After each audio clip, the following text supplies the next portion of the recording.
Thanks, Kevin. Unijack Black's getting right on it here with you, Rob. What's more likely, the Odyssey or Dune 3 having a higher Rotten Tomatoes score?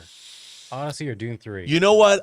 I'm going to go with Dune 3 having the higher Rotten Tomatoes score, only because we know kind of what we're getting. I think the filmmakers know the responsibility and where they were supposed to go.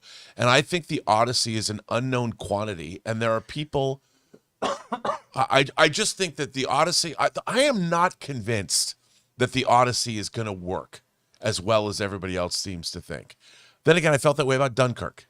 To me, this is like a Dunkirk situation where I figured and even Warner Brothers, they're like, okay, we'll let you. They reluctantly allowed him to make Dunkirk. And it made $500 million. And Dunkirk was awesome. Well, did you see that 5 or 10 minute clip of Odyssey when it ran on IMAX? No. I did. And it went like that. I was hooked. So just that, I'm like, I want to see more. Yeah, I mean, but I just think it's, because you've got centaurs or a cyclops, and you've got, are the gods in this movie? Like, what is it? But I'm just going to say, whereas Dune 3, I think might have a higher score. All right. I am going to agree with you. I think Dune 3 gets the higher critic score.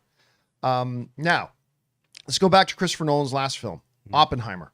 Want to talk about neck and neck? Oppenheimer has a 93% critic score.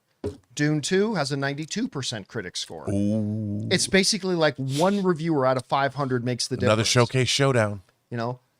But I just think that Dune has it. It's in its groove now. And while I think Oppenheimer is going to work absolutely because it's Christopher Nolan. Odyssey, sorry. That they both start with O. And they're both single word titles. But I think Odyssey is absolutely going to work because Christopher Nolan has yet to do anything that didn't work.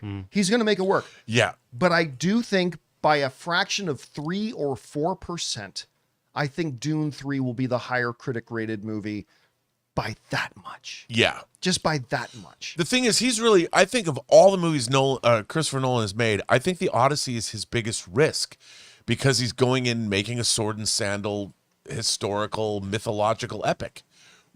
So he's really moving out of the comfort zone that he's been in. Like you said, he's never really missed. Even if you go back and you watch his first movie, Following, which is, low budget, that movie's great. So I haven't disliked a single one of his movies. No. Now, I'll say that redoing Dune is a massive risk. But he's done 1 and 2 now. So he's in that groove. I think it's going to deliver. Look, bottom line is, these are both going to be awesome.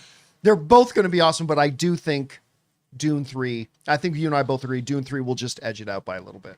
Hey guys, thanks so much for watching this video. Make sure you like the video, leave a comment, and subscribe to our channel. And don't forget, we have a daily podcast called the John Campea Show podcast, available on Apple Podcasts, Spotify, or your favorite podcasting app of choice. Go and subscribe to it today so it'll be there when you need it.